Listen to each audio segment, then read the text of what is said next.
Chapter 6. "Do you think the dead man was after your diamonds?" Lottie asked Jane as we took tea in the formal drawing-room, not the ghastly room decorated by Ely Thackett. "I would guess so," she said. "Maybe staff gossip reached the village and beyond." "Did all the staff know about the diamonds?" I asked.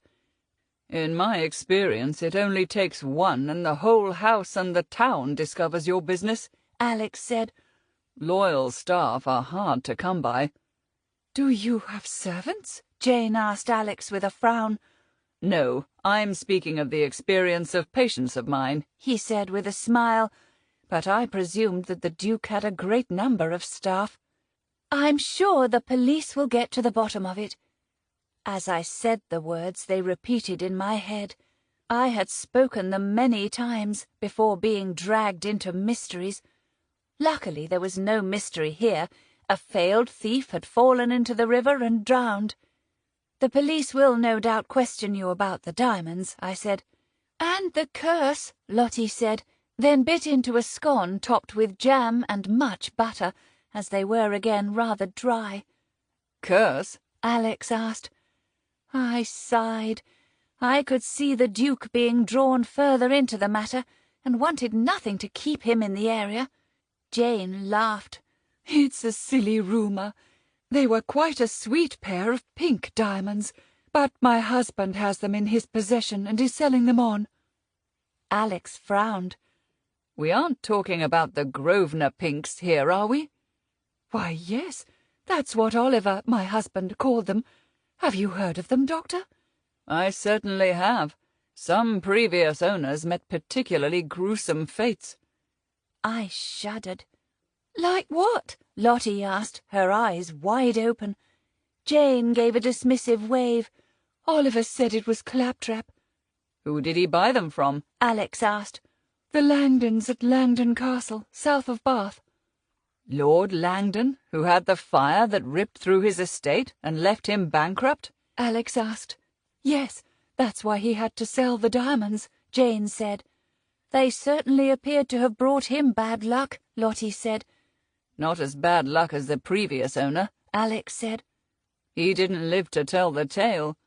"What happened to him?" Lottie asked. "I don't think we need to know," I said.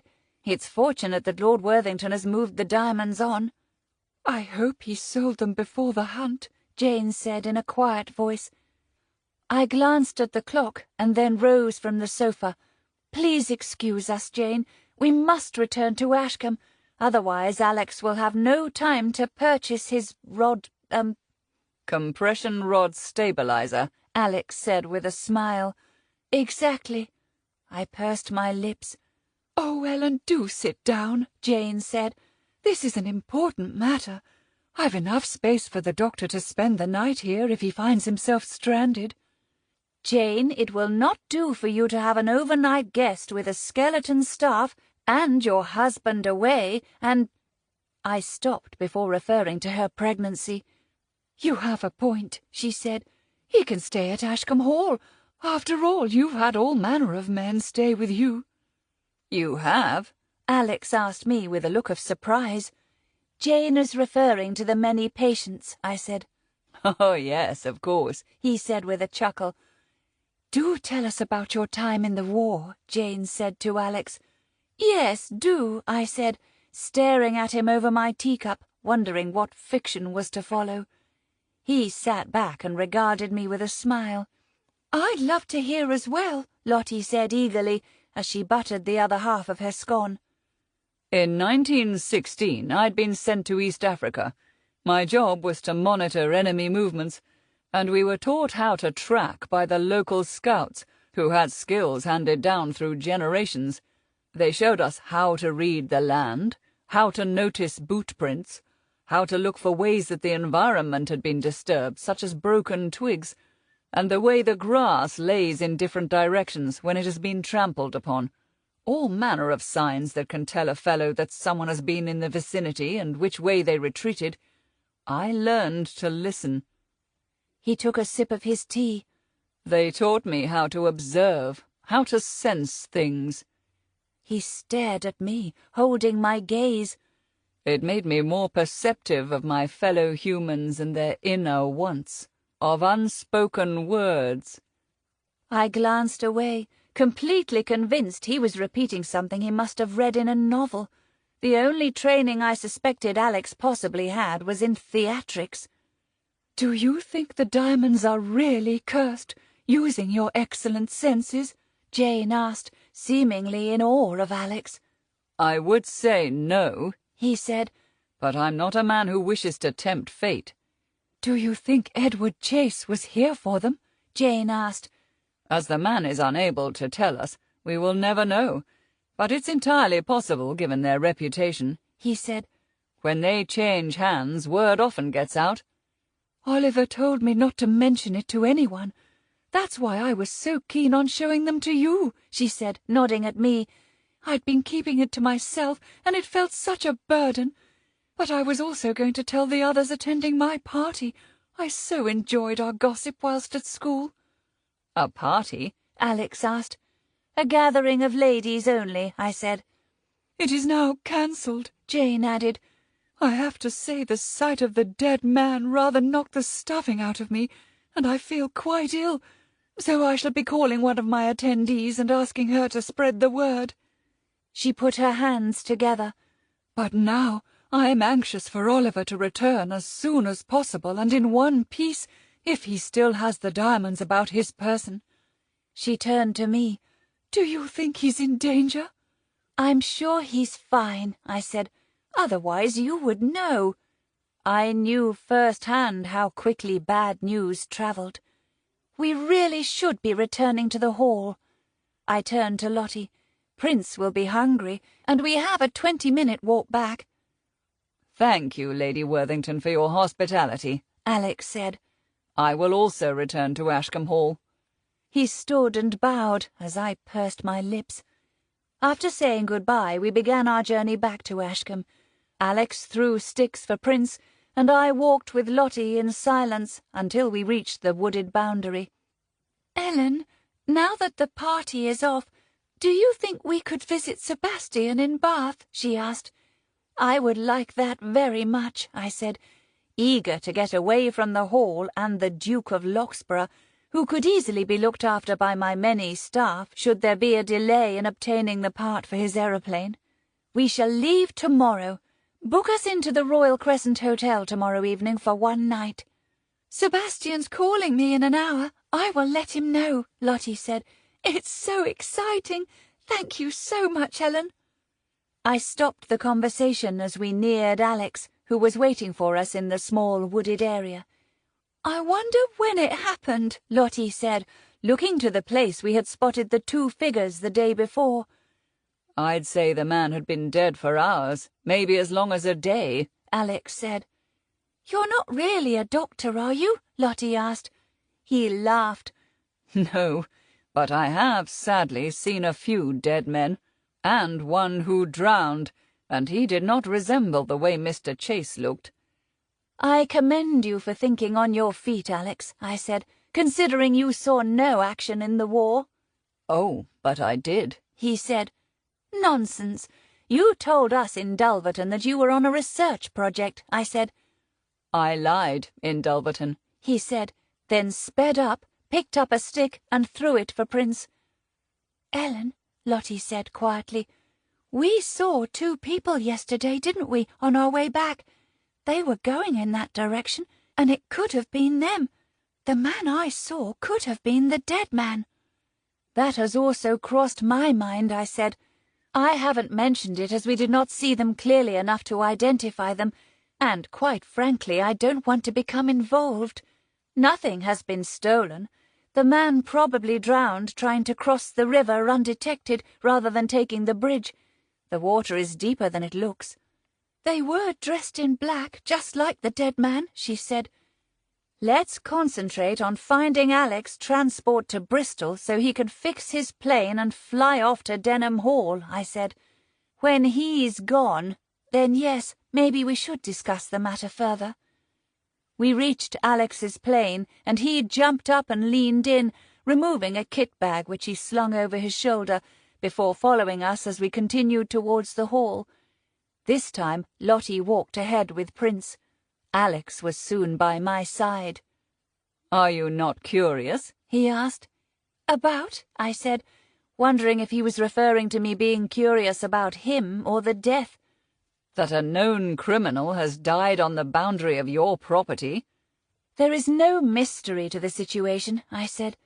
"I am convinced that the tracks show there's a traitor amongst the Worthington servants. Do you not wish to help your friend?" As unkind as it may sound, I have no wish to become involved with Jane. She wishes to drag me into society, and I have no interest in that at all.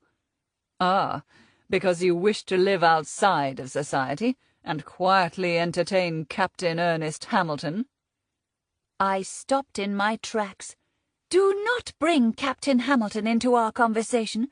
You have already made it abundantly clear that you do not approve of my friendship with him.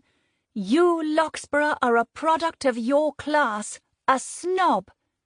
I left his side and walked in a brisk fashion in order to catch up with Lottie. I heard him chuckle behind me, which annoyed me far more than it should have, and I felt colour scorch my cheeks, especially as I knew he was right. I was shunning my class even more, as I indeed wanted to cross the divide and be with Hamilton. I had spent many hours dreaming of him and yearned for his return. But that aside, Alex was also right about there being something off with Edward Chase's death. I could sense it in my gut, and I felt a little guilty. It would indeed be likely that if Chase had been there for the diamonds, the Worthingtons were likely to have a servant involved. Even though we had grown apart, I knew I should really help Jane. Chapter 7. As I approached the entrance to Ashcombe Hall, I slowed a little. The hall felt alive with the usual efficiency of people living their lives and doing their jobs around me. A gardener knelt by the borders giving a late autumn prune, whilst another swept fallen leaves into neat piles. To the far right of the drive, one of the footmen polished my Rolls-Royce, in the event that I might wish to use it. A delivery truck rumbled over the gravel drive, heading towards the kitchen entrance. To the outside world I knew it would appear as if everything revolved around me, though in truth I felt like merely one of the bodies in orbit, with the hall at its centre, commanding all. I was simply another cog, playing a part, doing what was expected of me as much as the servants were doing what was expected of them. Before I even reached the door, Brecon pulled it open, stepping aside. "My lady, I will inform the kitchen of your return." He gave a short bow. "Thank you, Brecon," I said, as I removed my hat and gloves and passed them to a maid waiting for me. A pair of maids curtsied as I passed, whilst another footman hurried by, carrying a tray of polished silver. I made my way to my study. I always saw it as my sanctuary amidst the busy household. I had calmed myself by the time I reached my study, with Alex in tow. I sat at my desk, and was reminded of the small box inside containing the spectacles. I looked up slowly to Alex, and a slight shiver fluttered through my body. Alex lived in Cornwall, the neighbouring county to Devon, where I presumed the unfortunate woman whose spectacles I was now in possession of had met a grisly end. The box had been posted from Torquay. There had been no mention of her death or that of her sister in the newspapers, so I presumed the bodies had been discreetly disposed of. I also realized that Lottie and I were the only people who knew the glasses were in my possession, and that the vigilante slasher had informed me of the Simpson sisters' demise by the note written in his own hand. I felt the need to be rid of Alex. I was fearful of the man, although at that moment could not describe why. "The day has moved on," Alex said, looking out of the window. "I should call ahead to make sure they have the part, instead of making a fruitless trip." "By all means," I said, hoping they did have the part he required. Alex lifted the telephone receiver. I held my breath, as I knew it was the key to ensuring his plane would again be airborne, and for him to successfully vacate my land. I certainly did not wish Alex to be at Ashcombe Hall when Hamilton returned. Alex asked the operator to be connected to the Bristol Aeroplane Company. "Good afternoon," he said clearly as soon as he had been connected. "I'm calling to see if you might have a compression rod stabilizer I could purchase." I watched his expression closely. "They're checking." He smiled at me, then his face dropped in what looked to me like faux shock. "Oh, you haven't? Oh, I see." I felt that glimmer of hope slowly die as he listened to the person on the end of the telephone for a short while. "Do you know of any other specialists I can contact?" He looked at me. "Thank you. Oh, yes, I fully understand." He replaced the receiver. "They've stopped producing the compression rod stabilizer. Apparently the new Bristol fighter model incorporates it into the main engine housing at the point of manufacture. Makes it a bit more efficient, but inconvenient for a chap like me who's flying the older model. No wonder I bought it for a song. I can, however, have a compression rod stabilizer specifically made by a specialized welder." He grinned at me. "So all is not lost." "And they gave you the name of such a firm?" I asked. "Yes," he said. "A fellow who has a small business in Stanton Prior." He scratched his nose. "Is that far?" I'd heard of the place, but was not able to recall exactly where it was. "It will take just over an hour to get there by road. I may have to stay overnight whilst they make it, so we'll be gone for a couple of days. If I could borrow your motor car?" "I'm afraid that won't be possible, as I require it myself, and my second motor car is extremely old and unlikely to be suitable for a long journey." The older motor car had belonged to Leonard, and I only kept it out of sentiment. George, my driver, only uses it to travel to the village and railway station to pick up supplies and guests. It would be simpler if you took the train. The telephone rang. I answered it, and the operator advised me that she had Lord Garthorne on the line. There was a knock at the door, and Lottie poked her head around the side, clearly too eager to await my permission to enter. I smiled at her, then returned my attention to the telephone. "Good afternoon, Sebastian. Yes, I will pass you over to Lottie." "Thank you, Ellen." Lottie reached me beaming. "Come with me, Alex. We shall eat luncheon," I said. "Meet us in the dining room when you have finished, Lottie." Even the thought of Mrs. Lloyd's ham and leek pie did not take away the sickness forming in my stomach. I would not rest until Alex was off my land. In the dining room, Lottie soon joined us and sat down, her cheeks flushed. Brecon oversaw the service, watching a new member of staff filling our glasses with water. Having had positions in hotels his whole working life, Brecon was certainly skilled in the area of hospitality. "This pie is divine," Alex said. "Is your cook married?" he asked. I looked to Brecon. "No, she is not." Brecon shifted his weight from one foot to the other. "I may have to steal her or marry her," Alex said. "The pastry is perfect." I raised my eyebrows at Mr. Brecon and noticed him blush. It was high time he asked for Norma's hand in marriage. "Are you leaving after luncheon?" Lottie asked Alex as she cut into her pie. "I'm afraid Bristol do not have the part I require," Alex said. "I will need to travel to Stanton Prior tomorrow by way of public transport. It looks as though I'm here for the night." He turned to me. "If Ellen has the space." I made no comment, because it would be absurd to suggest I did not have the space. He was simply making it difficult for me to object to him remaining with us. "Where's Stanton Prior?" Lottie asked. "About 6 miles this side of Bath," he said, and looked intently at his pie. "Oh, no," I thought. "Is it?" I asked with a frown, feeling I was being taken for a fool. "Yes, a beautiful place," he said. "A small village with 2 large farms." "What luck!" Lottie said, completely dancing to his tune. "We're going to Bath tomorrow. We can take you." I narrowed my eyes at Alex. "Are you sure there's not a welder closer to Bristol?" He looked up and smiled at me. "Not this specialized. They were recommended as the closest." As I ate, I considered that with how much time Alex and Lottie had chatted on the way to Worthington, it was highly likely that she had already told him of Sebastian's invitation to Bath. "I realize you suggested the train, Ellen, but there's no direct transport to the village. It's in quite a remote location." He smiled at me. "I do hate to be a nuisance." Before I could comment, there was a knock on the door. Mrs. Flint entered and raised her eyebrows at Alex. "Good afternoon." She turned to me. "My lady, there is a call for you." "If you will excuse me," I said, then dabbed my mouth with a napkin and rose from my chair. Outside the room I turned to Mrs. Flint. "Who's calling?"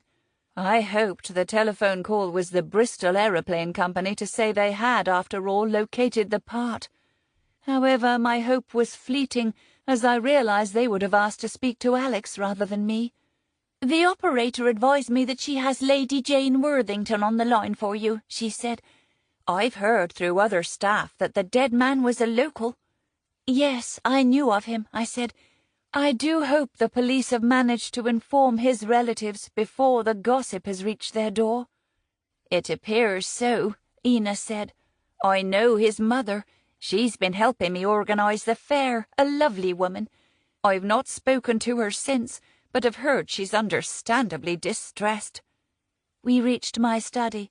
"Can you accompany me?" I asked Mrs. Flint, sensing that more bad news was to follow. Her no-nonsense manner felt soothing to me, reminding me of my previous housekeeper, Dawkins. "Of course, my lady." She smiled at me, presumably realizing I wanted her emotional support. I lifted the receiver.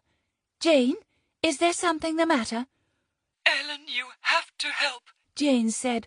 "I've had the police on the telephone. They were with Dr. Brownlow.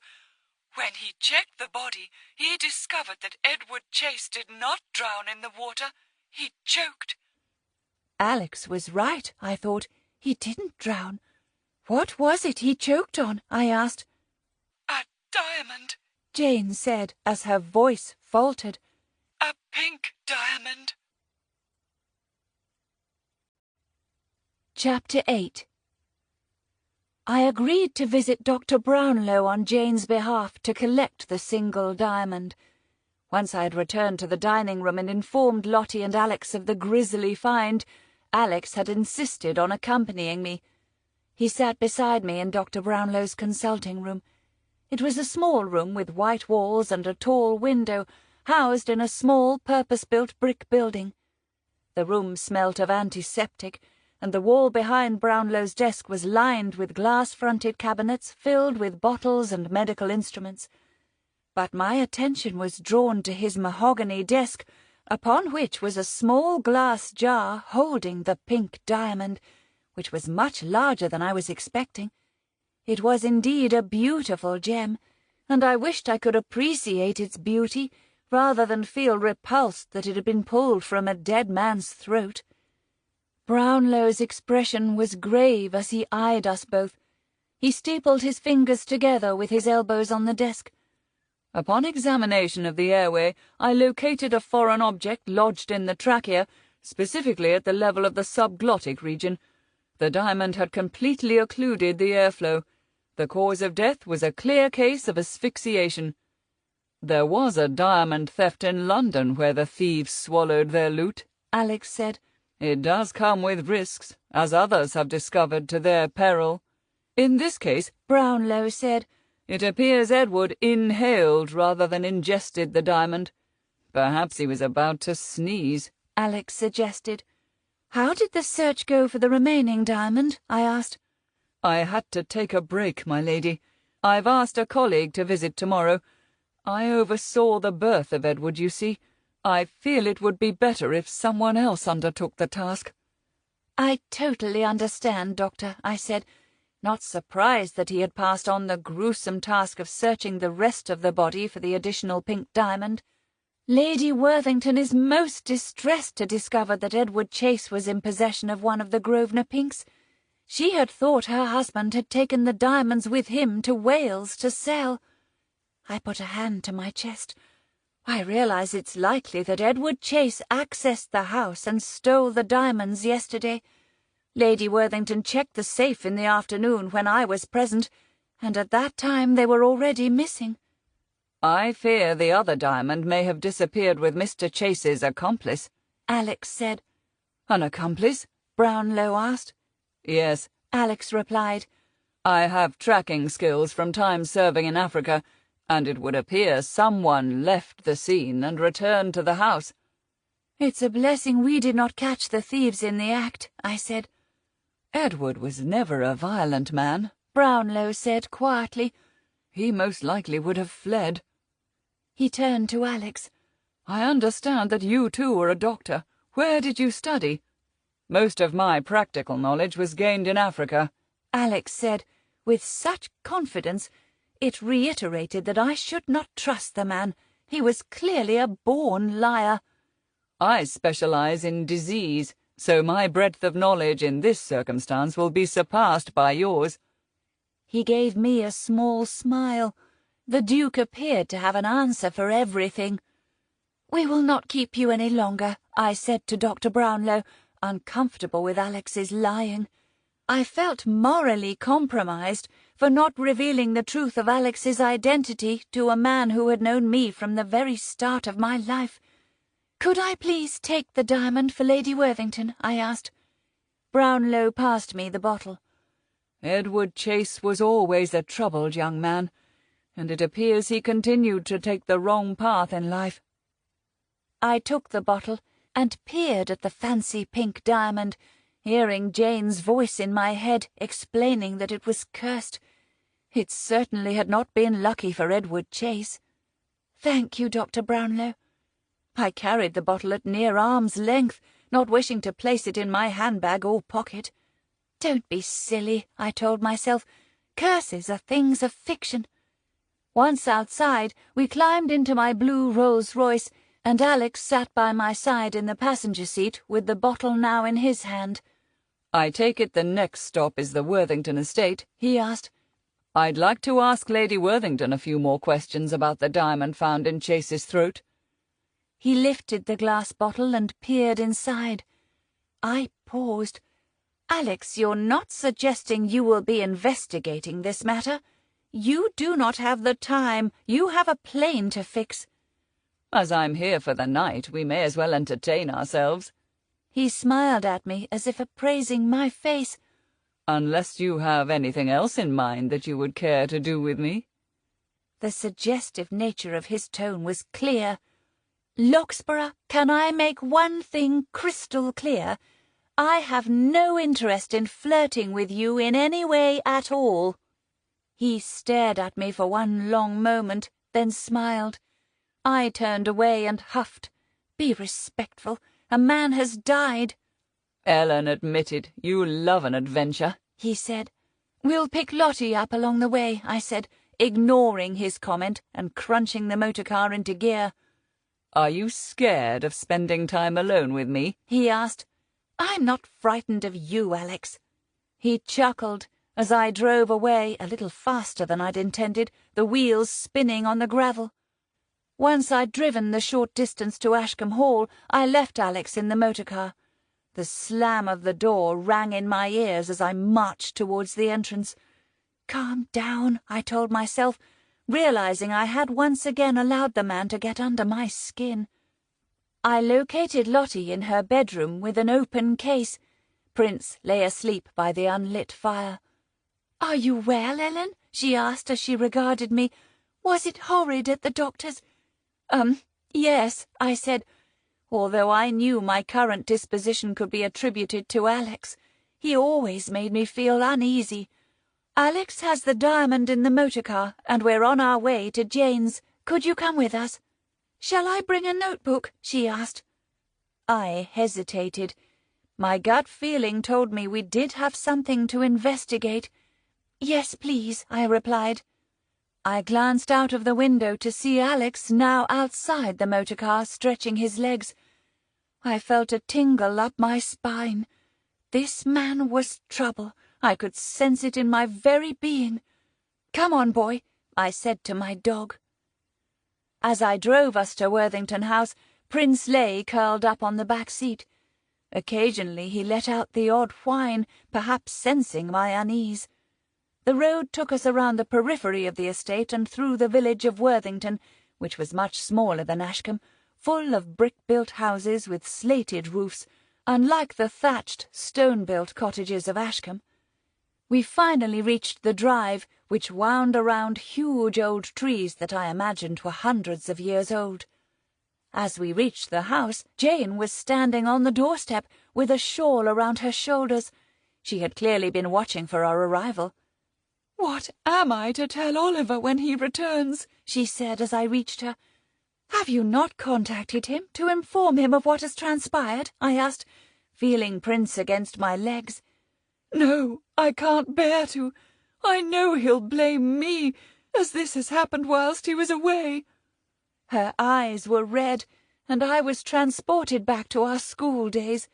In this fearful moment she appeared quite childlike. "Of course he will not blame you. He will be concerned," I said gently. "I'm sure Ellen will get to the bottom of it," Alex said. "Will you?" she asked me, her blue eyes filled with moisture. "First things first, we need to find a safe place for this diamond," I said, lifting the bottle containing the so-called cursed Grovenor Pink which I had taken from Alex. I was glad to be passing it on. "You could take it back to Ashcombe and put it in your safe," she said. "No." I realized in that moment that I had let the entire cursed diamond story affect me. It would indeed have been sensible to place the diamond in my safe, but it was a risk I did not wish to take, no matter how ridiculous the reason was. "May I suggest you take it to one of the large banks in Bristol?" I said. "I would have to tell Oliver," she said. "On reflection, it's better to keep it here." "At least change the combination to the safe," I said. "I've no idea how to do that, and I don't want anyone else involved. I would have to ask Oliver for the instructions." She put a hand to her head. "I simply can't think straight." "You can place it in your safe and then bolt the library door," Alex suggested. "I can arrange for one of my men to secure the room for you," I offered, "and guard the door." "It won't look particularly attractive," Alex said, "but a sturdy bolt should do the trick." We followed Jane through the house to the Worthingtons' library. She retrieved the book on Shakespeare from a bookcase. "I always have to look it up." "The combination is in a book?" Alex asked. "Not written in the book as such. It's part of the book. It's the date of Shakespeare's death." "Who else knows this?" I asked her. "Only Oliver and me, as far as I know." "Checking a book not 2 feet from the safe itself may have alerted someone," Alex said. "Has anyone witnessed you open the safe?" She paused. "Well, yes, but the staff are all to be trusted.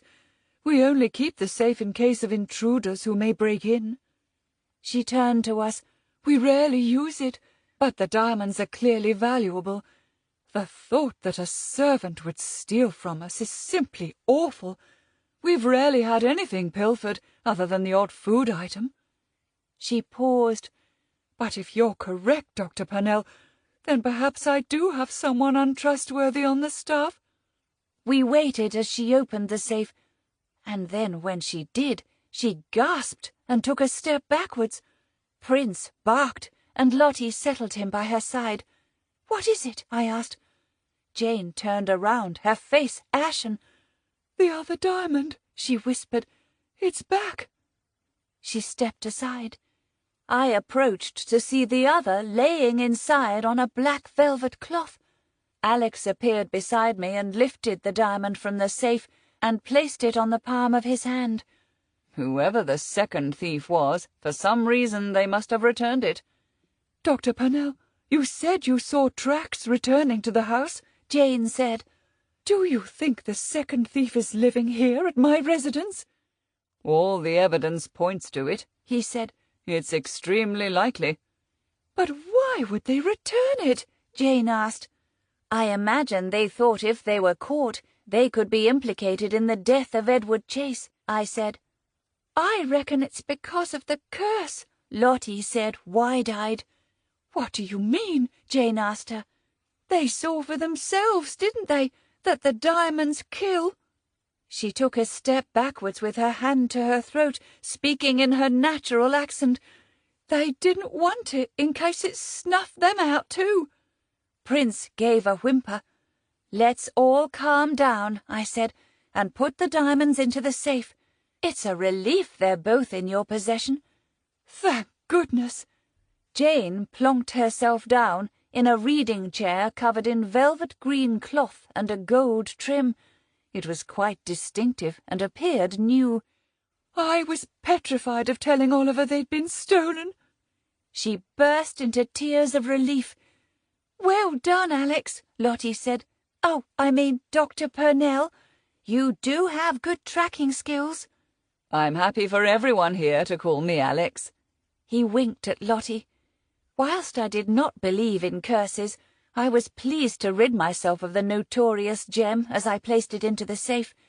We'll need to look at the staff present here yesterday, as this would strongly indicate that someone within the walls of Worthington House was in cahoots with Edward Chase. What do you suggest we do first? Jane asked me, then looked to Alex. Could you stay here? I'd feel so much safer.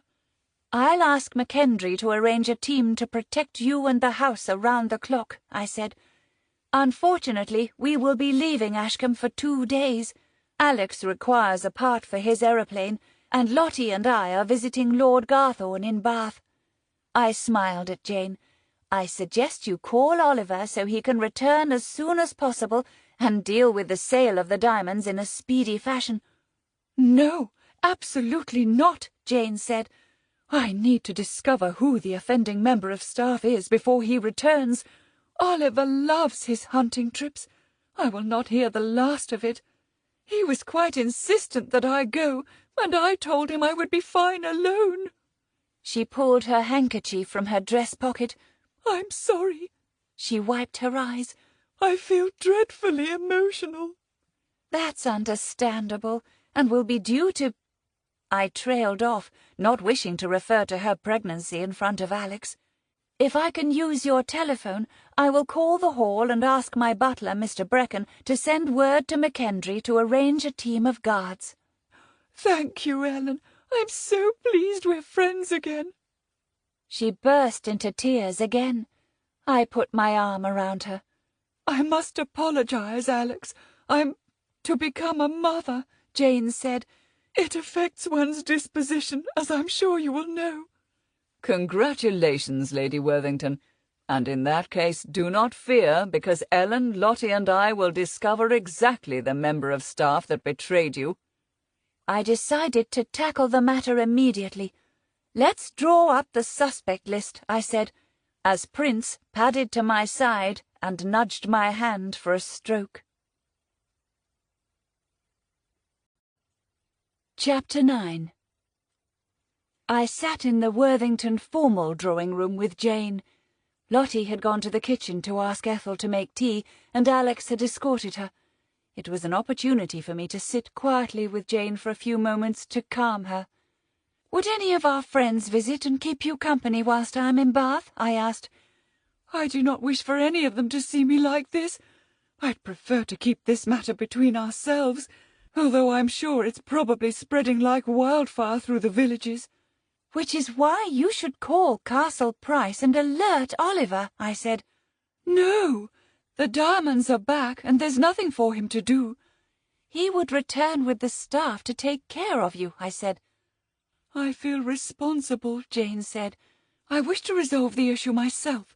I have already called Isabel and blamed my pregnancy for cancelling the party. I made no mention of the diamonds. She sighed. So much for one last moment of fun. But thankfully my maid is over her illness and will be returning tomorrow. Lottie and Alex returned with the tea. I couldn't find Ethel, Lottie said, so I made it. She poured the drinks for us. Ah, a decent cup of tea at last. Jane smiled, then replaced her cup on its saucer. "Thank you, Lottie." "Shall we list the names of the staff and anyone else who visited the house yesterday?" I asked. "There's the butler," Lottie said, with her notebook open and pen poised. "He's the under-butler, and his name is Jonas Faraday," Jane said. "He's the better of the staff Oliver brought from Langdon. He's from the north." "Do you know where from?" Alex asked. "I believe he said Manchester. He told me that he moved down to Bristol a couple of years ago and found himself the job at Langdon Castle." "He seems an amiable young man," I said. "He is so well presented and takes such care with his appearance," Jane said. "His clothes are always impeccable, and his eyes, such a deep blue, so sincere. My only criticism is that the man is a touch too inquisitive. I feel he watches and listens more than a regular servant." "I'm surprised he was unable to find alternative employment close to Langdon," I said. "Another man's loss is our gain," Jane said, "although he does seem rather close to Ethel, which surprises me a little. He is such a vibrant man, and she's so bland." "What evidence have you of them being close?" I asked. "He's often sitting with her in the kitchen," Jane said, "and Ethel is always giggling." She looked at Alex and then back at me. "I can tell an attraction between a pair a mile off." She pursed her lips as she caught my eye. "It's an unfortunate subject to consider," Alex said. "but as we know, it's most likely that someone in the Worthington household was in cahoots with the thief." "I'm certain they're not. It might be that the thief returned the diamond and went on their way." She looked at me. "Maybe back to Ashcombe. Even my new staff, who are far from perfect, are upstanding people, I can tell. I know the gardener is rather fearsome, but he works like a horse." "What's Ethel's background?" I asked, ignoring her comments. "I've not been able to detect any regional accent in the young woman's voice." "She wasn't trained in service," Jane said. "She worked in a factory, but wanted a quieter life. That is all I know. Ethel has an awful lot to learn, although she's fond of reading, and I allow her to take books from the library." Jane shook her head. "Why on earth Oliver brought her here, I cannot fathom." "How old is she?" I asked. "I've not asked," Jane said, "but quite young." "And what of the gardener?" Alex said. "His name is Victor Hay. As I said, he keeps himself to himself. He only comes into the house for water, to drink, and I assume to wash with. He lives off the kitchen garden. He has a hut at the north end," Jane said to Lottie as she continued to take notes. "I would not visit him there, though. There are a few animal traps along the way." "And do you know anything of his history?" I asked Jane. "No, other than that he came from Langdon Castle and is an excellent groundsman. He's done a remarkable job of clearing the land, and much of it with his bare hands. Well, not bare, he always wears those huge gloves. Oliver likes the household to meet at the chapel on a Sunday, but Hay never attends. However, as he's so good at his job, Oliver does not press the man, unlike the other staff." "The 3 members of staff from Worthington are likely to know of the diamonds, but they weren't the only people here yesterday. What's your opinion of the decorator?" I asked. "Ely?" Jane said. "Don't be ridiculous." "The diamonds would make anyone rich," Alex said. I had to agree, having seen how large they were. I'd never seen such bright pinks. I gestured at Lottie. "Please ensure Ely Thackett is added to our list." "Do you know Ely's background?" I asked Jane. "He's not one for personal discussion," she replied. "All I know is that he has an extremely exclusive client list and has spent at least 2 years among the aristocracy redesigning homes." "Was anyone else working with Mr. Thackett?" Alex asked. "No, Ely is still in the design phase of the boudoir. As soon as he has finalized his creative stage, he employs local men to carry out the work under his close instruction." "Chaplain Drake was also here," I said, and gestured at Lottie's page. "His name is Tobias Drake, and he's from a local family who are farmers. Their farm is on the western edge of the Ashcombe estate. Toby? Really, Ellen, next you'll be adding me to the list, Jane said. Is it possible the chaplain knew Chase? Alex asked. I would imagine so. Tobias is around my age, and so was Edward, I said. The Drake family helped me a lot when I turned over some of my land to agriculture. Oliver says you're contaminating the landscape, Jane said. I'm well aware of that, Jane, I replied. Lord Worthington told me himself. However, without it, Ashcombe may not have survived and could have been sold. The land may then have become industrial. Would you have preferred that? A factory pumping out smoke? I realized I had snapped. As I caught Jane's apologetic gaze, it was clear that we still needed to mend our rift.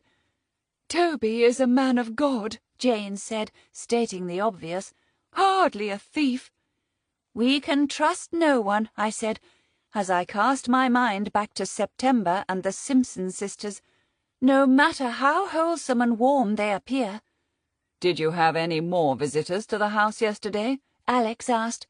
No, none. Well, apart from Ellen and Lottie. She sighed. So you really think it's someone on the list? I'm afraid so. We will have to question all of them, I said. And until this matter is resolved, Jane, you must trust no one. How completely dreadful having to accuse one's own staff. She shook her head. It's a process of elimination, Alex said.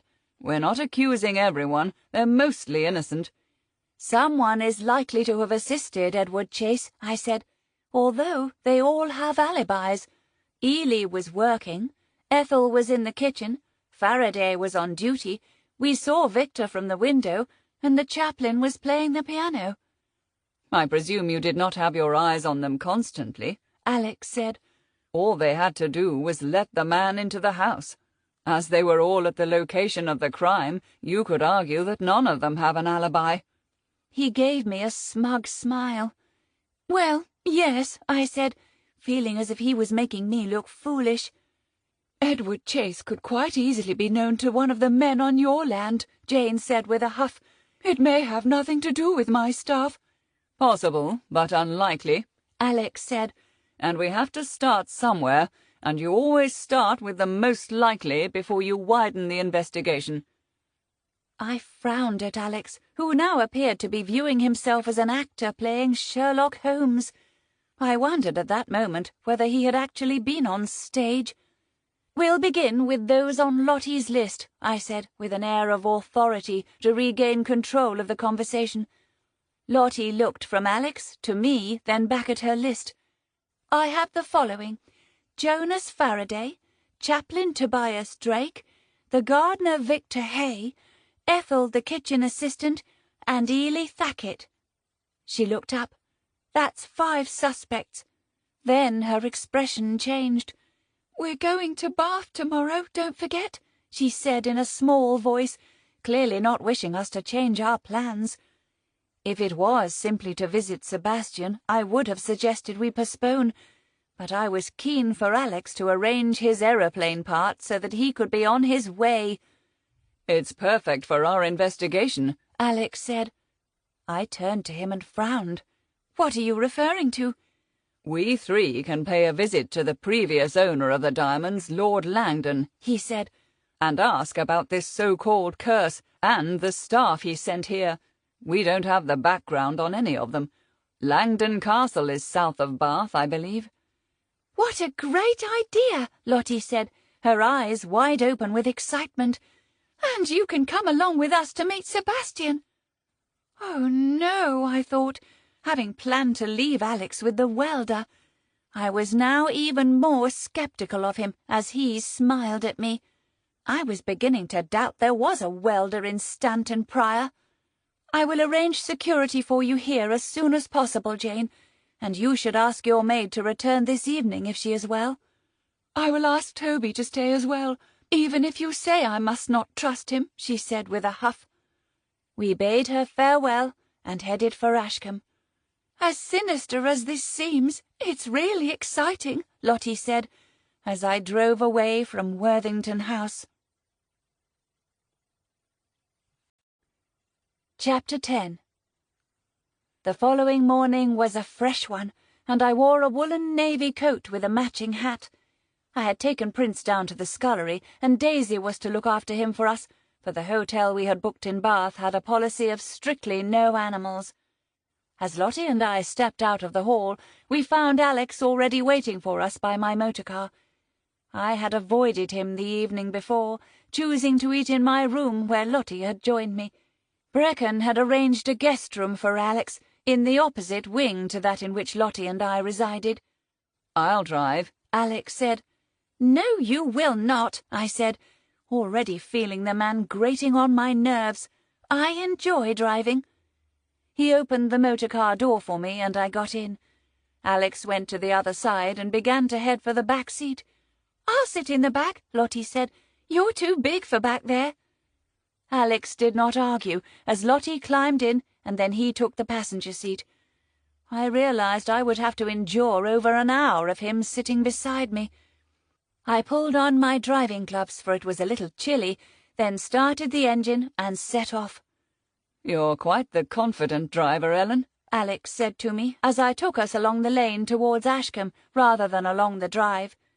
"Driving is something I enjoy immensely," I said. "I was never good at riding horses, unlike Jane." "Has she adequate protection at Worthington House?" he asked. "Yes, McKendry is over there with 2 men he trusts, and they've been sworn to secrecy over the matter, although I'm sure the residents of the village are already aware of the situation." "I can't wait for you to meet Sebastian," Lottie said to Alex. "And you will not be masquerading as Lord or Dr. Pernell. We will not cover your lie," I added. "I tell Sebastian everything," Lottie confirmed, "but he won't tell anyone, who you really are." "Of course," Alex said. "And I've already met Lord Garthorne," he said, "when I was younger." "You have?" I asked. "Yes, at the Banbury estate, when he was a boy. He will likely not remember me. His mother, what a charming lady." "All I hear from you are constant lies, Alex," I said. "I speak mostly the truth," Alex said. "but I wish to protect my identity." "Why's that?" Lottie asked. "I wish not to be caught up in society, and I prefer privacy." "That's like you, Ellen, isn't it?" Lottie said. I stepped on the brake as a cat ran across our path. We had reached the village, with its winding lanes and thatched roofs. As I drove through the village square, many of the residents waved at me, and I nodded at them.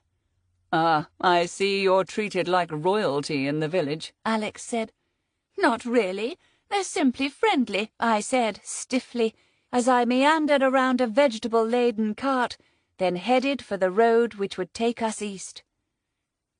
We had been driving for an hour when Alex directed me to the place of the welder he was hoping would make his aeroplane part.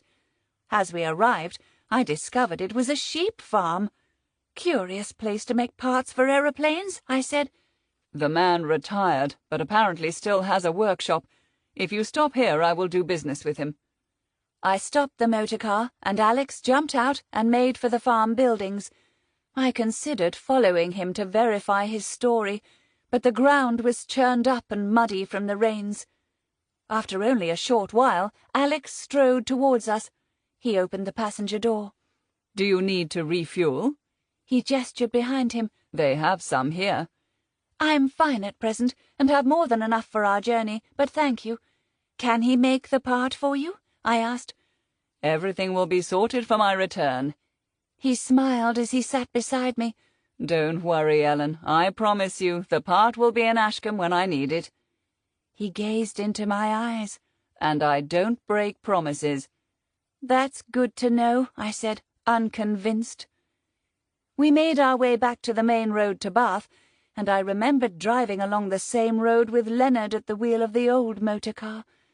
I smiled, remembering the many trips we'd taken together. We may not have lived many years as man and wife, but we'd certainly lived them to the full, visiting all manner of places. Leonard loved to learn, and I thought of Sebastian with his thirst for knowledge, and realized that the young man's spirit reminded me so much of Leo's. I often wondered what Leonard would have done with his career had his life not been so cruelly snuffed out during the war. "Are you well?"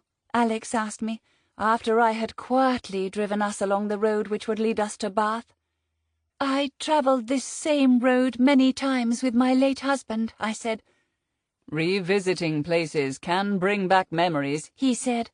"But it's nice to remember the good times, is it not?" "Indeed," I said, remembering that Alex had lost his wife.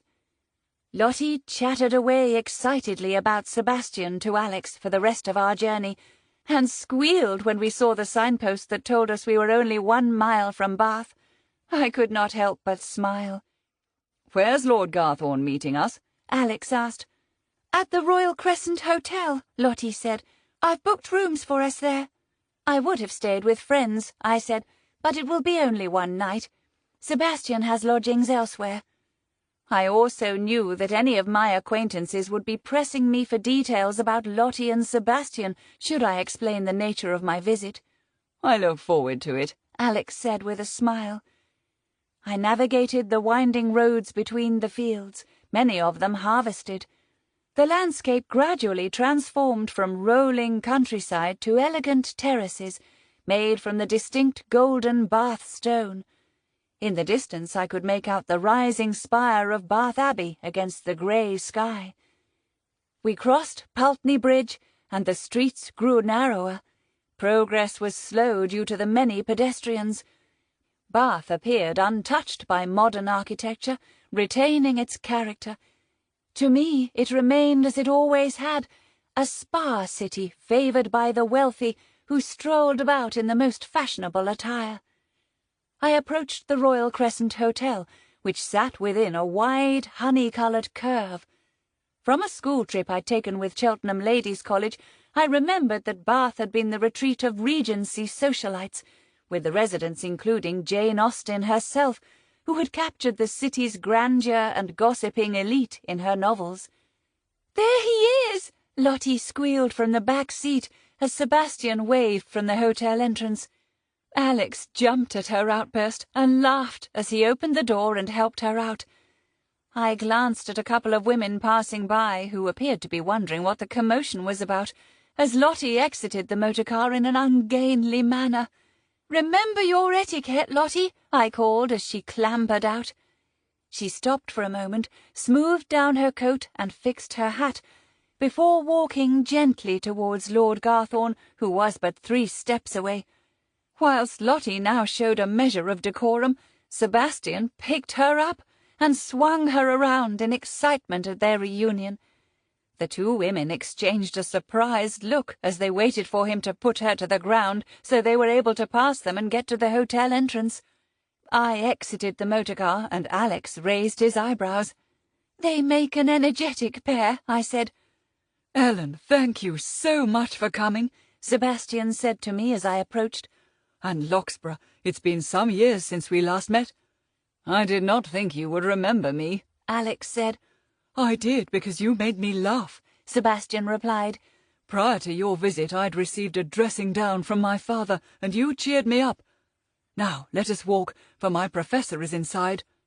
Sebastian led us through the streets of Bath, past the pump room and Roman baths, explaining to Lottie about the city's history. Whilst we saw the sights, Alex excused himself as he wanted to purchase clothes fitting for our stay in the hotel. We arranged to meet him later for drinks. "Such an interesting city," Sebastian said to me. "Even though I've been here many times, visiting as a student opens my eyes. And this week has softened the blow of being away from Lottie. And being so close, I could not go without seeing her." He gave her a smile full of adoration. "It's lovely to see you, even if it's just for a day," Lottie said, hanging off his arm. After our walk, we reached a public house near the river where we had agreed to meet Alex. I was pleased for the stop, as I'd begun to feel the chill in my bones. We took the steps up to the entrance, taking care as they were slightly damp from an earlier shower. Inside, the bar was welcoming, with a crackling fire not far from the door, which we all made for, warming our hands. Alex arrived moments later. "I've dropped my purchases at the hotel," he said. "So much choice here compared to Cornwall." He was already wearing new clothes and a new coat. He looked extremely dapper, but I did not tell him so. One thing Alex did not need was compliments. "There are a few private corners in here," Sebastian said, directing us to one with a nearby fire. Alex made his way to the bar as we settled ourselves in the corner, and Lottie chattered away to Sebastian, hardly stopping for breath, about Ashcombe Hall and how large it was, and the work she'd been doing. She stopped every time her accent betrayed her heritage, then began again. Sebastian smiled at Lottie as he took her hand. "You look the same, yet appear different." He frowned. "Are you well?" Lottie laughed. "I'm trying to act like a lady, silly." She pulled her hand away and pushed him playfully. He took her hand again. "But I love you as you are." He looked down at her finger and at the sapphire ring he'd given her. "I've not taken it off," she said. "If you want a long-lasting relationship, Lottie will have to learn etiquette," I said to Sebastian. "But I want none of it. I want us to have a small school in a village and teach the local children." He looked to me. "Ashcombe sounds wonderful." "It would be delightful," Lottie said.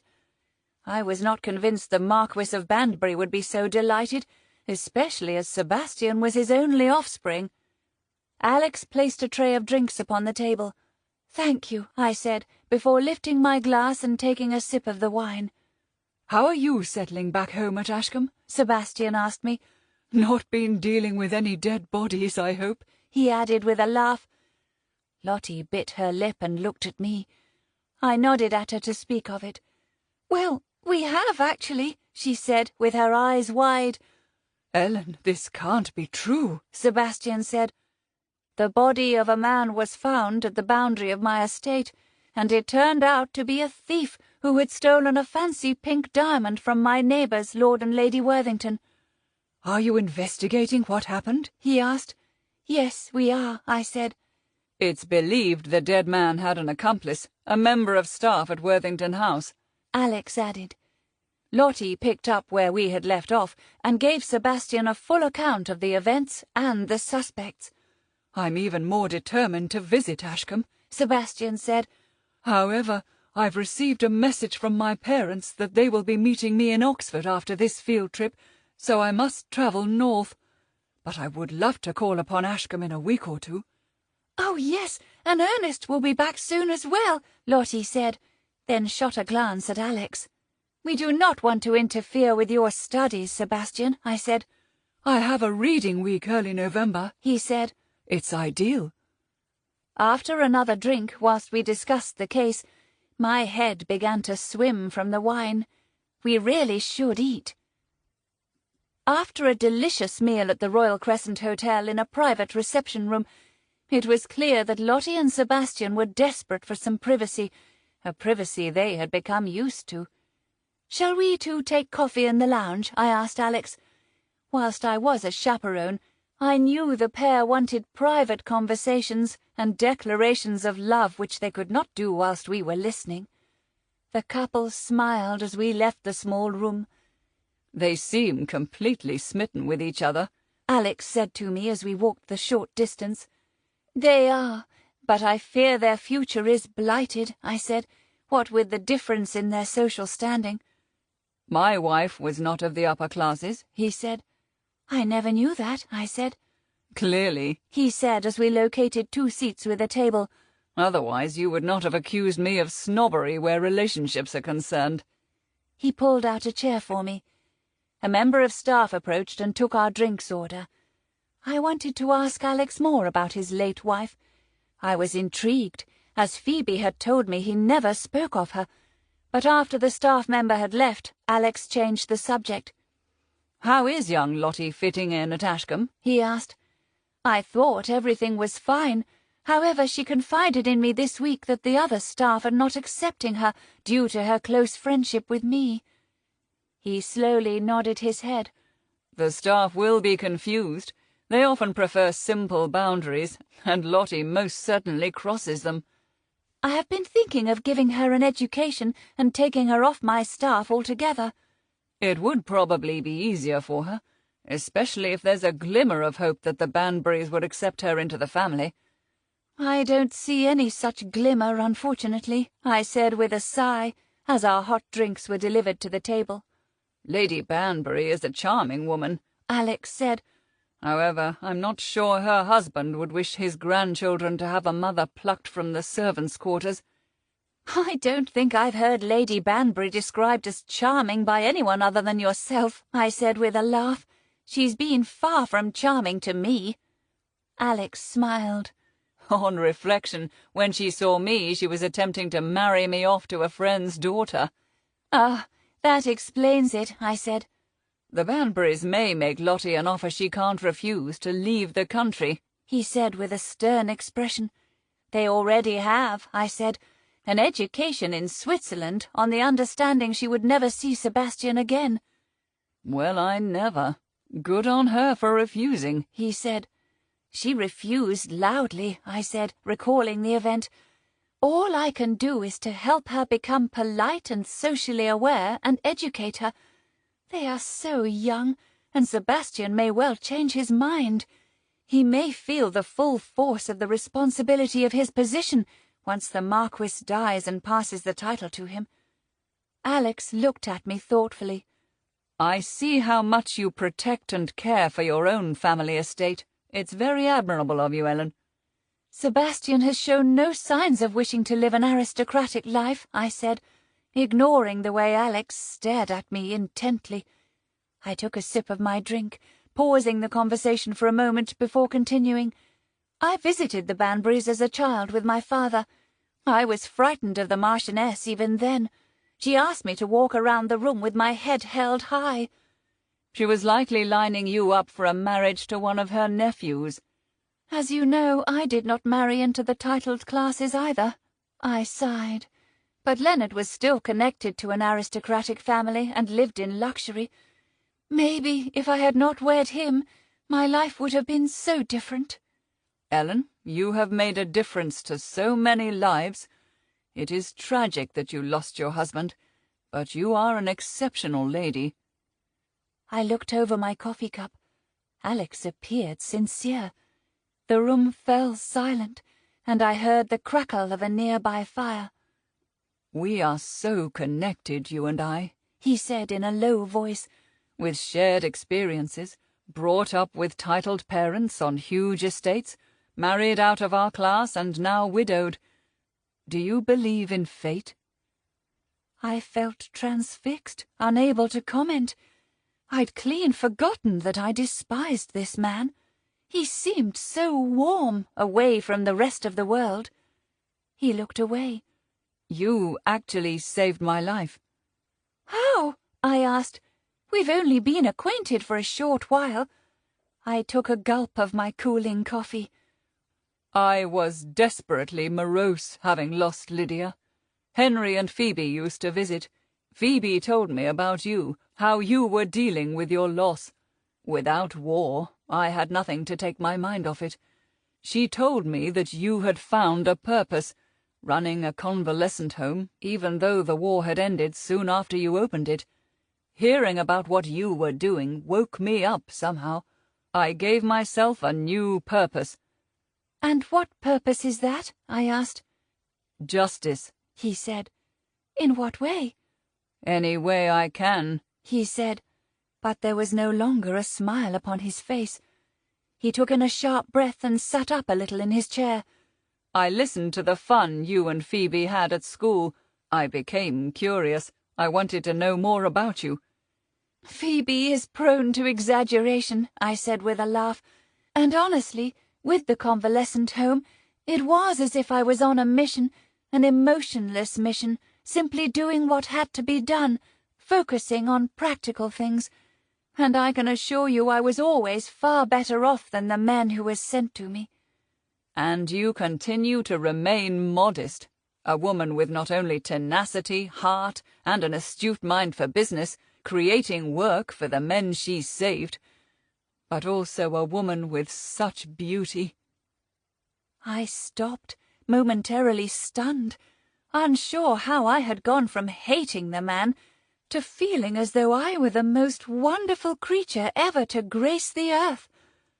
No, I had to remind myself this was a man gifted in the art of seduction, and I was allowing myself to be drawn in. And yet you have no such interest in me, and instead pursue the heart of a man who you have little in common with. He paused. Do you know much about Captain Ernest Hamilton, about his history? My hackles went up instantly. He was born to a middle-class family in a village outside Bath. His father is an accountant. He fought hard in the war to reach the station of captain, and was not simply handed it as so many of our class were. What about yourself, Alex? Were you given the title of Major or General? Alex ignored my question. Did you know that he's never kept a job down, or stayed in a career for a decent length of time?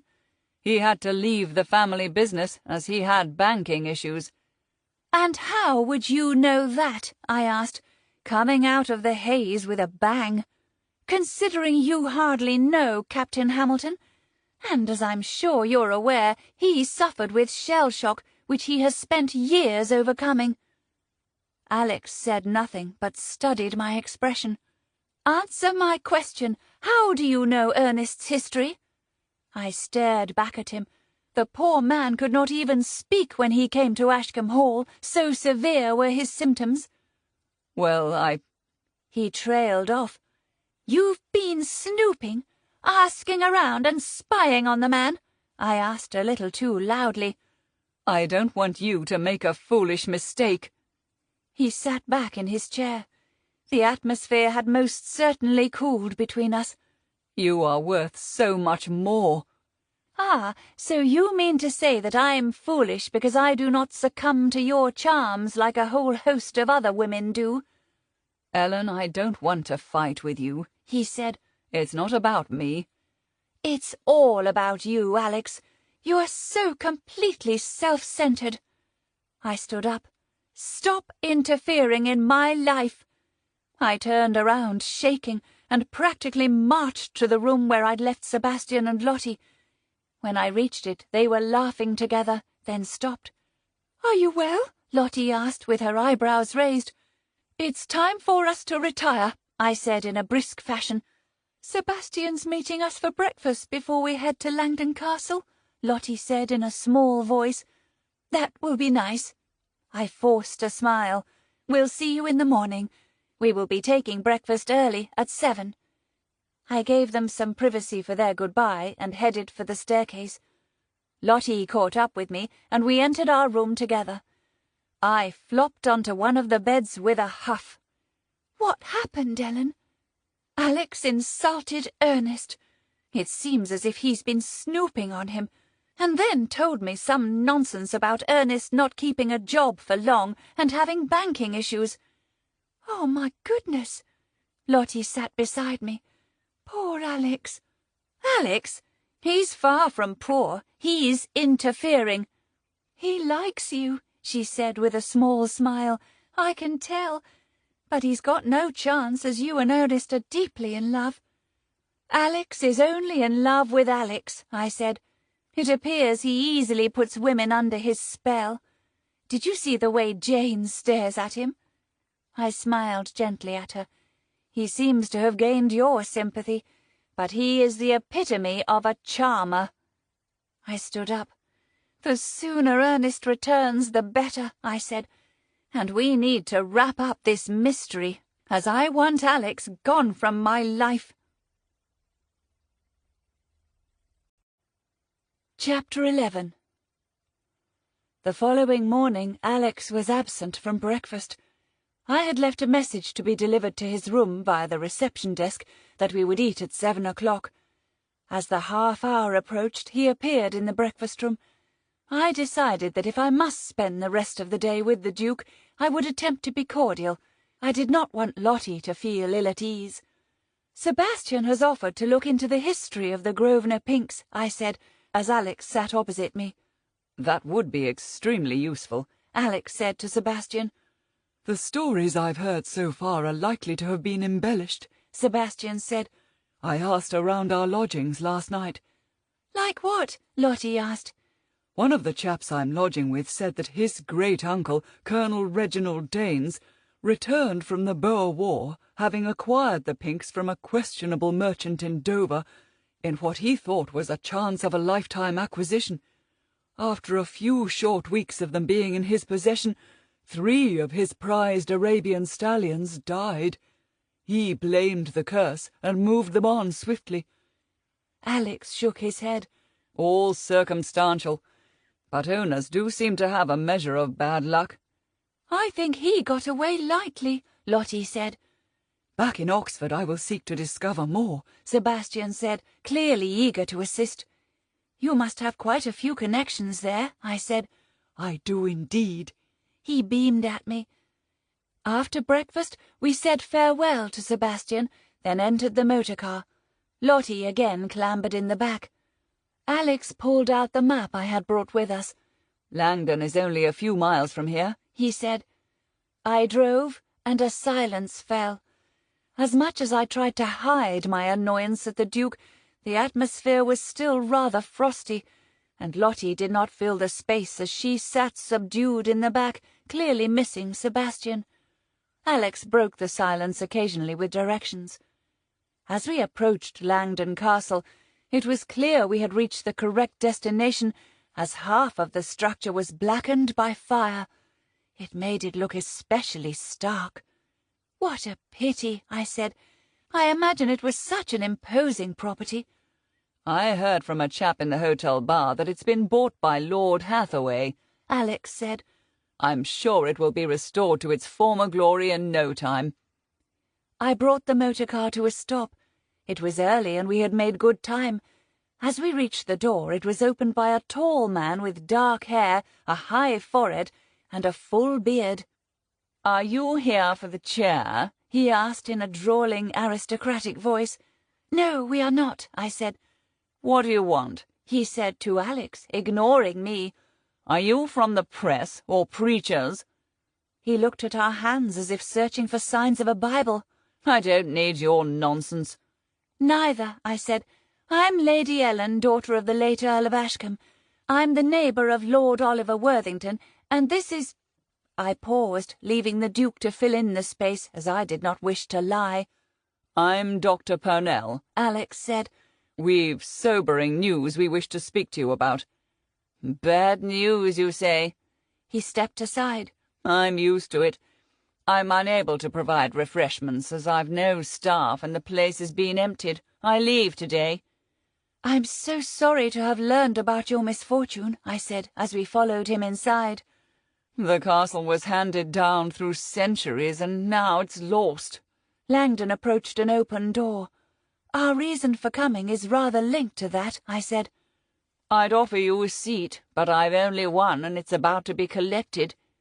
He gestured to a solitary chair in the centre of the room. I sold the furniture in order to survive for at least a few months. His voice echoed in the empty, hard space. He approached the seat and then turned to us, placing his hand on the back of the velvet-covered chair. It was green with gold trim, and looked remarkably like the one in Jane's library back at Worthington House. What is this bad news you bring to me? It's in connection with the Grovenor Pinks, Alex said. I want to hear nothing of them. He threw his hands in the air. They've ruined my life. They were stolen from Lord Worthington, I said. He took a sharp intake of breath, then turned to Alex.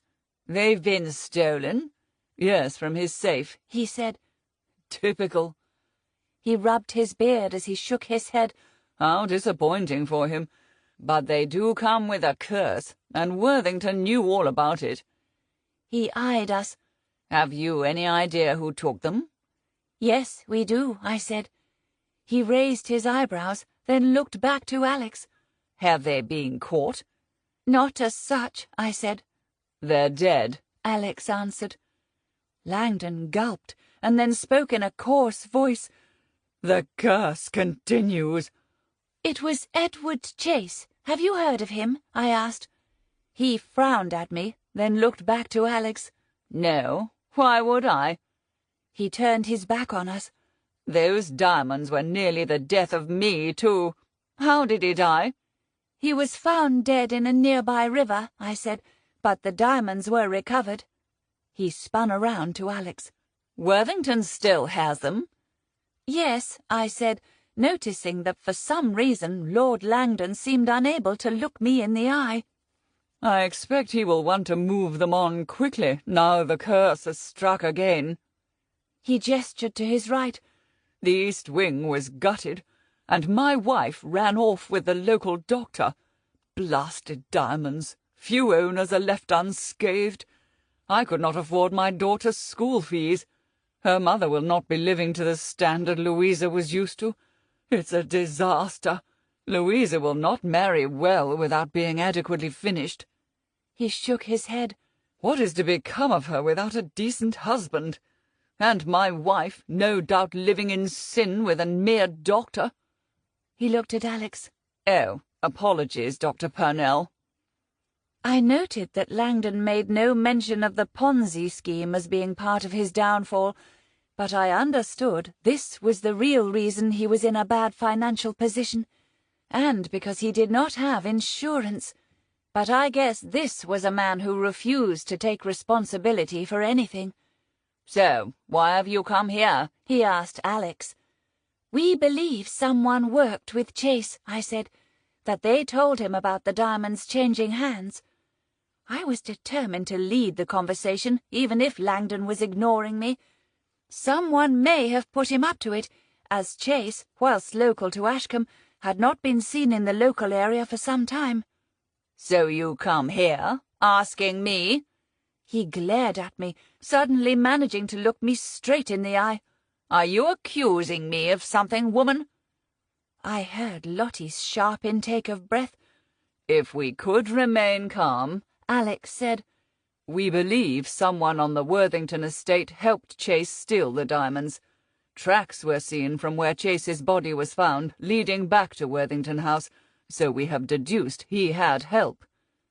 Langdon turned away again. Someone of the Worthington household helped the man? Yes, Lottie said, taking a step forward. We're not accusing you. We've come to ask you for some background information on Ethel, Jonas, and Victor. Lottie held the open notebook in her hand. Langdon swung around. And you are? He said to Lottie with a measure of disdain, as if up until then he had not even noticed her presence. My assistant, Charlotte Penny, I said. He said, then turned to Alex. Are you coming here to blame the staff I sent to Worthington? We would simply like to know their backgrounds, I said. Ask them yourself. He gestured at me. Another lady having an affair with a doctor? What does your husband think of this? I felt my anger rise. Lord Langdon, I can assure you— Alex interrupted me.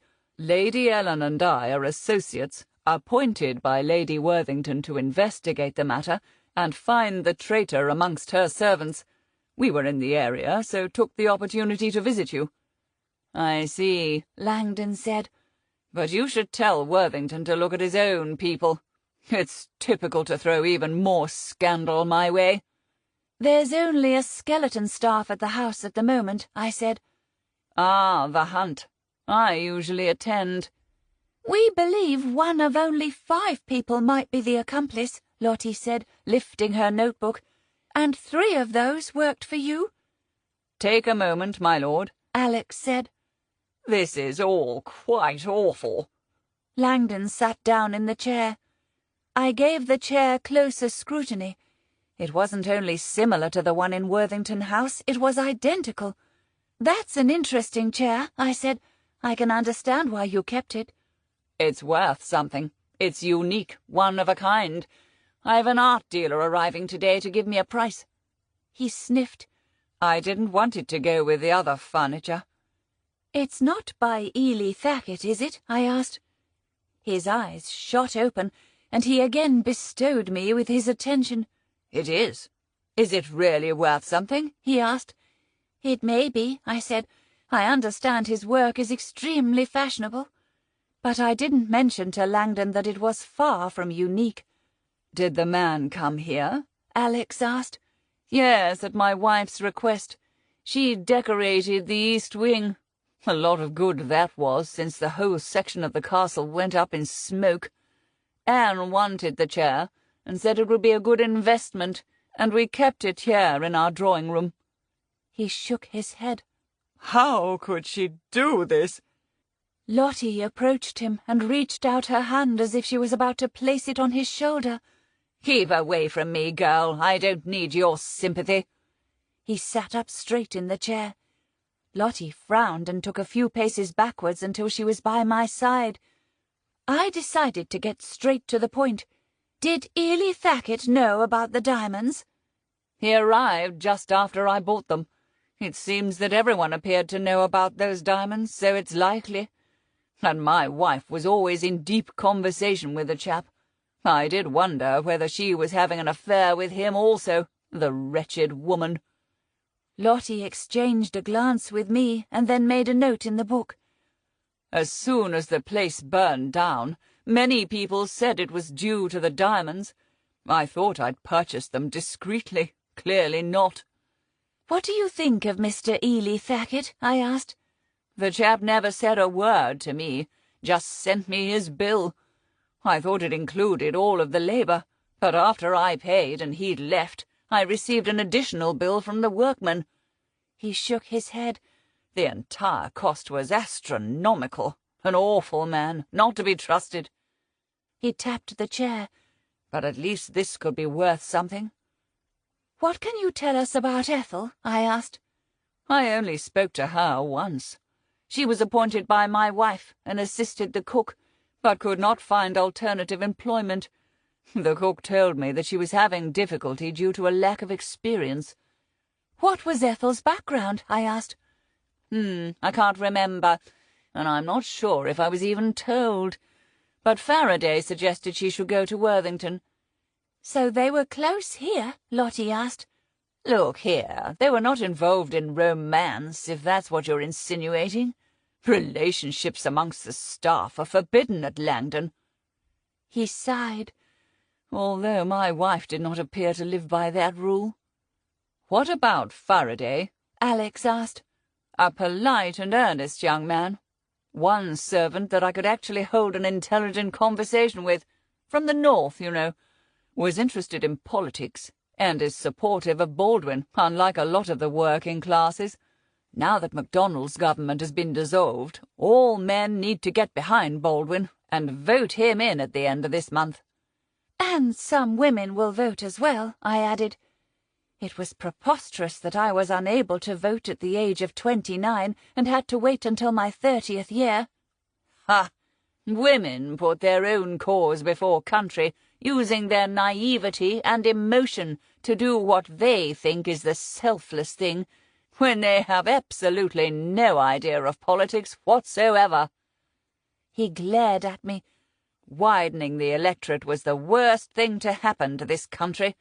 Working classes and women have much to answer for, and those that were stupid enough to give them power.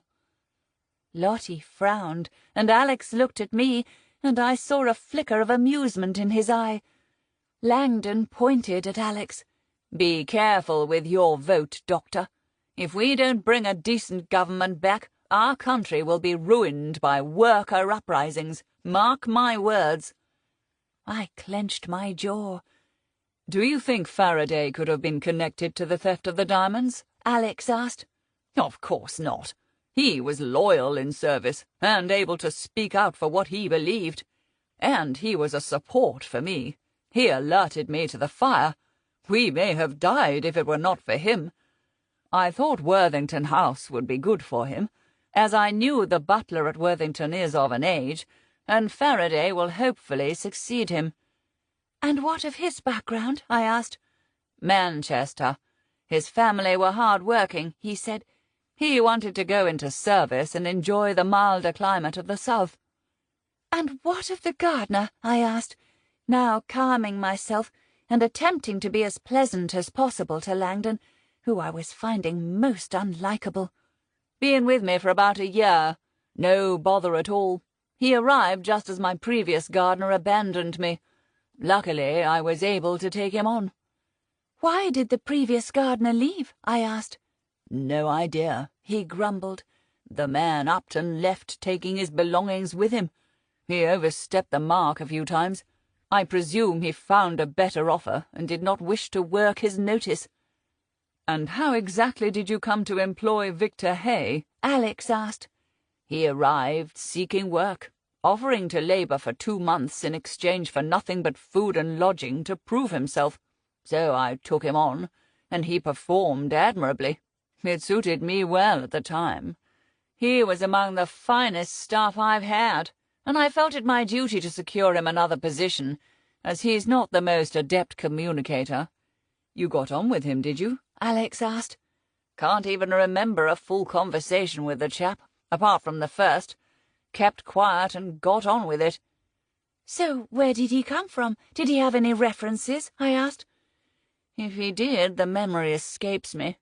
From his accent, I'd say he's from the Bristol area." "What can you tell us about the history of the diamonds?" I asked. "Worst decision of my life buying them," he said, again directing his answer to Alex. "When I bought them, I knew the previous owner had died. His widow sold them to me, but I'd not heard of the Grovenor Pinks at the time, or their reputation. Not until this place burnt down. Then everyone was telling me how the previous owner had died, and others before him lost their livelihoods, and that the diamonds changed hands at least once a year." "Do you know how the diamonds got cursed?" Lottie asked.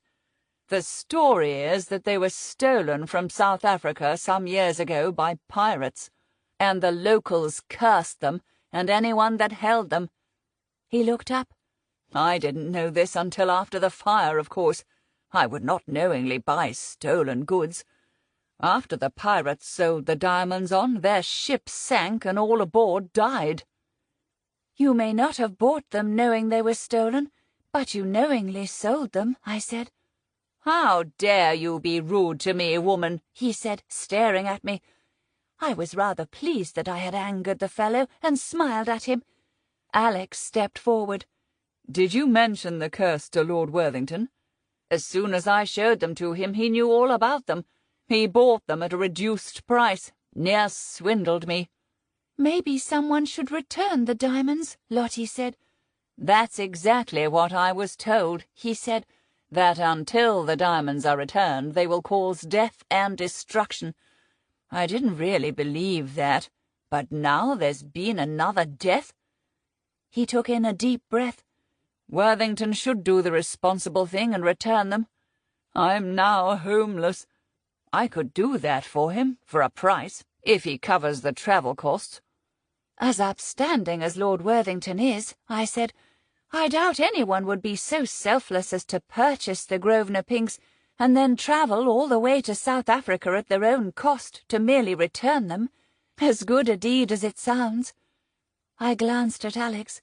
People don't throw away fortunes out of the goodness of their hearts. I turned back to Lord Langdon. "And as your wife will probably have a lot more knowledge about the background of the staff, can you tell us how we can contact Lady Langdon?" He huffed. "That's something I'd like to know. I can't even see my daughter, as I've no idea where they've taken her. Anne left in the night, and picked my daughter up from Cheltenham the following day." He looked down at his hands. "That woman has taken everything from me. The fire was probably her fault. They believe it was started by a candle, and she loved to burn them at night. The whole of Bath knows of the scandal, which is why I'm leaving the area. I assume Anne's living in sin with the doctor, surviving off the sale of the jewellery she took, jewellery that belonged to my family. She's stolen it as far as I'm concerned." He looked up at Alex. "The woman hopes I'll run myself into the ground and widow her." He cleared his throat as if trying to compose himself. "I told her I'd kill myself if she left." He lowered his voice. "And the next day she was gone." We heard a bell ring. Langdon rose from his chair. "That will be the art dealer." "We won't keep you any longer," I said. "As soon as this chair is sold, I'm leaving," he said. "My motor car is packed with the only possessions I have left." "We wish you well," Alex said. I found the man quite disagreeable and added nothing to Alex's well wishes. "I'll visit Worthington House as soon as I can," he said. "I don't want any scandal associated with my staff." His face brightened. "I may be able to sell the Pinks for Worthington at an agreed commission rate. I'm sure he'll want them gone, since another poor soul has died. There have been too many deaths and disasters for it to be a coincidence." I doubted Lord Worthington would want anything to do with Langdon.